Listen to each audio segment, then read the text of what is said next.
everybody, Lauren here from Anita Goodesign, and I'm here to show you how to create our heart tile scene. Now, a lot of you have quilted with us, which is how this tile scene is created. We are using our quilt block method in order to make this tile scene, but I know a big focus for a lot of you, or a lot of questions that we do receive, is how to put a tile scene together and then how to finish it, how to back and bind it. So I am going to walk you through how to start and how to create just a single block for this tile scene, but then I'm going to work with one of my seamstresses, Tammy, and that's what we're going to really focus on and show you is exactly how to put the tile scene blocks together, how to back and bind and finish it. All right, I know you're excited, I am too. So I have loaded my design. I'm starting with block 1A. There's going to be 4 blocks in this tile scene, and again, it's a heart mini tile scene. It's beautiful, but before I get started, what I want to show you is our artwork, because this is really what a tile scene is it's a piece of art that our artists draw for us, and they draw in such a way that we're able to break it up into quilt blocks. Now, this is a small tile scene, so it's only 4 blocks, but sometimes our tile scenes are 16 or 20 blocks, all right? But that's really what makes this special, is it takes a picture and breaks it up into blocks. You stitch out all of your quilt blocks and put the picture back together, all right? So I just wanted to show you that to give you an idea of exactly what a tile scene is, especially if you're newer to us. Now, again, what I stated is that we make our tile scenes just like a regular quilt block. And we started off with our no-show mesh stabilizer. So I already have that hooped. I already have it in our machine. The no-show mesh stabilizer is just what we here at Anita Goodesign always use for our quilting. We just feel like it's lightweight and it works really well for us, okay? So my very first step, I'm gonna put my thread in. That always helps to start us off. And I'm going to use a black thread because I just want it to be really easy for you all to see exactly what these stitches look like and what I'm doing, because some of you have not stitched a quilt block the Anita Goodesign way. All right, so we are good to go. Let me thread this up. So the very first step of all of our quilting is going to be a squaring stitch. So what this squaring stitch does is it shows you exactly where your quilt block is being stitched in your no-show mesh stabilizer within your hoop, and you can see the size, and you know that everything that you're going to quilt is going to work within this area. All right, and it's a squaring stitch or a placement stitch as well. So it's going to run one time around, so it's a little bit of a looser stitch. So sometimes if it bubbles up a little bit in your stabilizer, that's okay. It doesn't have to be like a perfect and precise, because what we're going to do is we're going to cover it now with our batting. So I have my piece of batting already pre-cut, and I'm going to place it on top, covering all sides, all right? And that's really important. You want to make sure that you're cutting your batting big enough that it overlaps that placement stitch just a little bit. I would say 1/4 of an inch is plenty. All right, so I have my batting in here. Now the batting really does for the most part stay in place, but if you feel more secure with it, you can always add some tape here, but I think I'm doing pretty good, and I can watch it and kind of smooth it if I need to. Now, our next step within our quilting is going to be our tacking stitch. And this is now going to tack that batting down in place for me. And what you're going to notice with our tacking stitches is they are always going to run around 2 times. And that's so it gives it a really nice, tight, and secure tack down, because of course we don't want those stitches to be very flimsy. All right, so here we go. It's going around, and again, I'm using black thread here. Typically you want to use a thread color that's going to somewhat blend with your fabrics, just because you don't want them popping through. In this case, I am going to use a white base fabric. You'll see that. So it's an opportunity for you to kind of see that black thread pop through, but for your demonstration's sake, I'm feeling really comfortable about it, and I think it's okay. And people ask us all the time what kind of batting that we use. It honestly, whatever you like for the hand of your quilt is fine. We use an embroidery batting, which is probably like a medium to a medium lightweight. Okay, so I'm gonna now take this out and I'm going to trim the rest of this batting. Now, the tack down stitch here for my batting, we use that as a guide. So you want to cut as tight to that tack down stitch as you possibly can. You never want batting in the seam allowance of your quilt. That's really important because then you're going to have really, your quilt's going to feel very bunchy. Okay. But just using that as a tacking or as your guide of where to trim is going to be really best for you. And you want to cut all four sides of this. Now again, you don't want to pop those stitches. You don't want to cut so tight to that tack down that you pop the stitches here, but you can see I got pretty close. And if you do pop a stitch or two, it's going to be okay. Again, this is just your batting. It's going to be underneath, but you just don't want it to be kind of flopping all over the place. So this is now my quilt block. So I'm going to put it back into the machine. And then my next step here is going to be my base fabric. So I'm going to take my base fabric. Okay, I already have it pre-cut for you. And then I'm going to place that again, covering completely. Now the important thing with when you're cutting or prepping your fabrics for your quilt blocks is we always recommend about a 1/2 inch seam allowance all the way around it. And that is going to give you some really nice wiggle room when it comes time to putting your blocks together. Now, some of you have been quilting with us for years and years and years, and you have done this, a million times and can do it in your sleep. So in that case, of course, you can do that. Cut it down your seams and leave about a 1/4 of an inch, even a little bit to an 1/8 if you're really confident in that. That's really going to be your preference, but we definitely recommend at least a 1/2 inch seam allowance. So what we tell people is whatever block size you're stitching, you want to leave or cut to an inch on all 4 sides extra. So if you're stitching an 8 inch block, you want to cut your base fabric to 9 inches because that's going to leave that 1/2 inch seam allowance all the way around for you. All right, and again, I'm using a black thread specifically here with this block. This is not normally what we do. I just want you to be able to see everything, okay? What you would normally do is use a thread color to match the block. All right, so that is really, or I'm sorry, not the block, the base fabric. Hello. That is really important for you to know because when it does come time for you to put those blocks together, you don't want to see this black thread peeping through on the white fabric. All right, so now my next step is going to start my embroidery design. Now what's great about this heart tile scene specifically is it's all embroidery stitches. There's no applique or anything like that. So within our tutorial that you're going to receive, we give you not only step-by-step pictures of how to create this, but then there's numbered steps that tell you every single thread color we use to create ours and kind of what step you're on. So those match your machine steps, which is really, really nice. So just follow along with those. And of course, we always tell people too, now we have specific colors that we use because we like our designs and our stitch outs to look a certain way, just like you do. And of course, you can follow them precisely. But if you don't love our colors or you just have, home decor that doesn't match what we use, then feel free to change them. We love to see your creativity. We love to see what you all work on at home and how you change what we create. But I always like to say, Anita doesn't do it the right way. We just do it our way.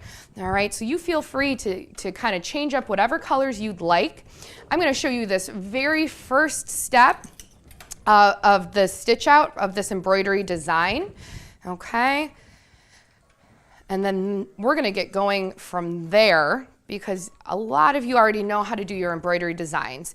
So again, you're just going to use your machine and your step-by-step directions to help guide you through this embroidery process. Because on this specific block, just this one block, there are 24 steps, and those are going to end up being mostly your embroidery thread changes on there. And then you would just continue on using the same basic steps for the other 3 blocks, because again, this is a 4-block tile scene. So you would start off with that squaring stitch, put down your batting, tack that down, trim it, and then your base fabric, and then follow those steps, and that's what's gonna give you your 4 individual projects, or your 4 individual blocks. So what I'm gonna do is I'm gonna continue on here. I'm gonna stitch this block out and just follow my steps, and then I'm gonna come right back to you once it is done and in its entirety. Okay, so like magic, my machine is now moved, and I have finished all 4 of my blocks for this tile scene. So this was the one that we were just working on together. All right, so when I took it out of the hoop, okay, I then trimmed to that 1/2 inch seam allowance, all right? And I did rerun this one too, so it does have that white thread now, but you can see my 1/2 inch seam allowance, you know, is kind of bending right here. But look at all this beautiful detail and decor that comes into this design. It's just absolutely gorgeous, and our designs are this beautiful because, again, we have artists that draw specifically for us, and our digitizers go in and digitize every single needle step. So it really is just amazing how you go from just a piece of cotton and string, you know, our thread, and then this beautiful kind of picturesque tile scene is born. So what I'm going to do now is I'm gonna work with Tammy, and we're gonna walk you through exactly how it is that we connect all 4 of these blocks so that everything aligns and matches up. And then we're gonna show you how we back and bind the Anita Goodesign way. All right, and as I said before, you know, our way is not the correct way, it's the way we like to do things. So if you've been backing and binding and you love the way you do it, then you continue on doing it that way. But a lot of people love to see how we do it. Our seamstresses are amazing at putting these tile scenes together. So I know there's gonna be at least one good tip or trick that you're gonna learn from this. All right, so let's go find Tammy and we're gonna stitch this together. We are now gonna start with blocks 1 and 2. You want to pin the bottom squaring stitches together, making sure that they are aligned. Check your alignment of the first spot to match the pattern. Once you're happy, you will pin it in place.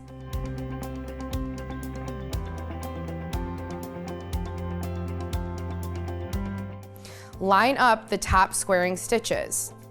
You're now going to sew a 1/2 inch seam just inside those squaring stitches.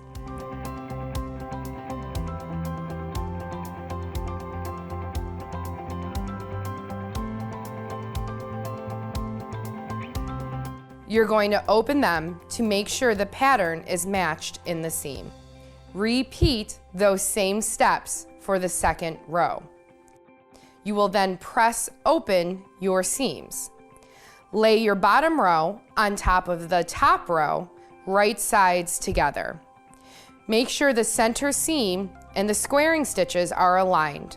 Then move on to match the pattern and then pin in place once you're happy.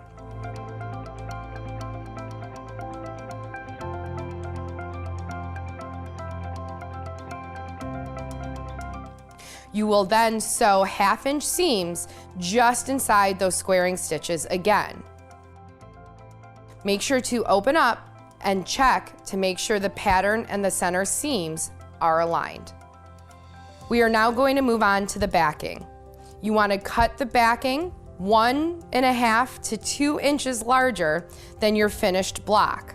We do this so that it allows for any extra movement that may happen while you're stitching in the ditch. You're then going to lay your stitched blocks right sides down.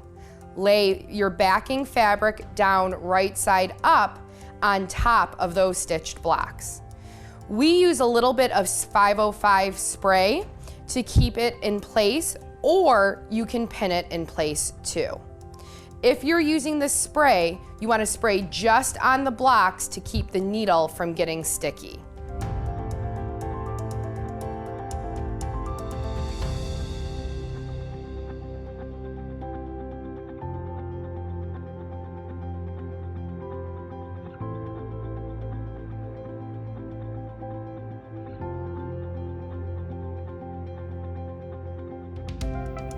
You will then stitch in the ditch.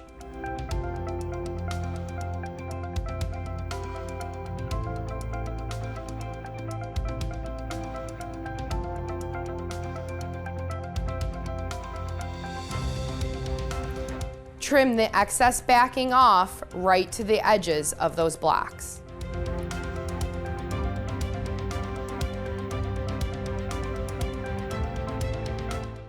All right, now we're gonna move on to the binding.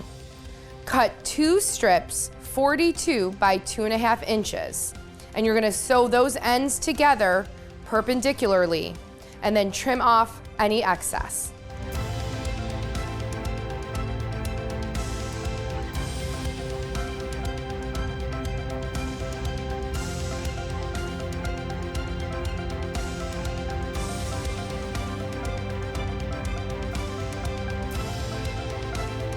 Press open your seams at this point.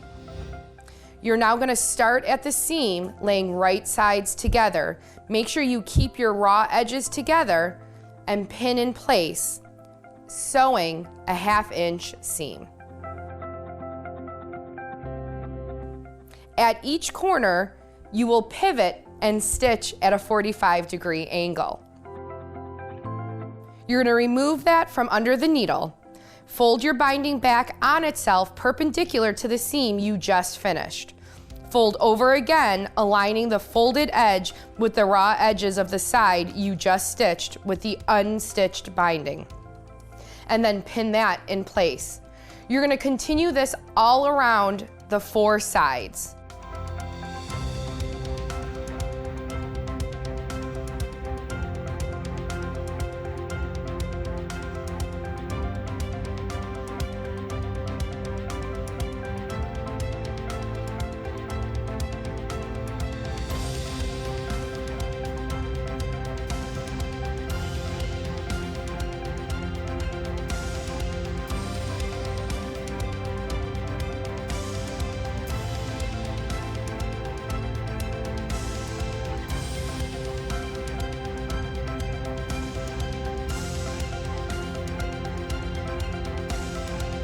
Overlap the ending with the starting point.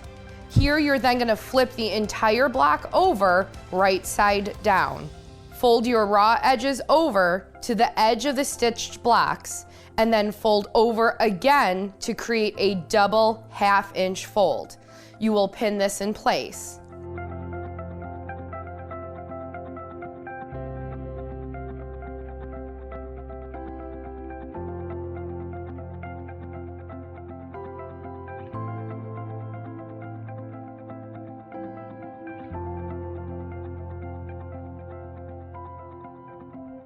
You will then stitch in the ditch along the top of your binding. At this point, you have completed putting your heart tile seam together, and you get to reap the benefits of this gorgeous 4-block seam.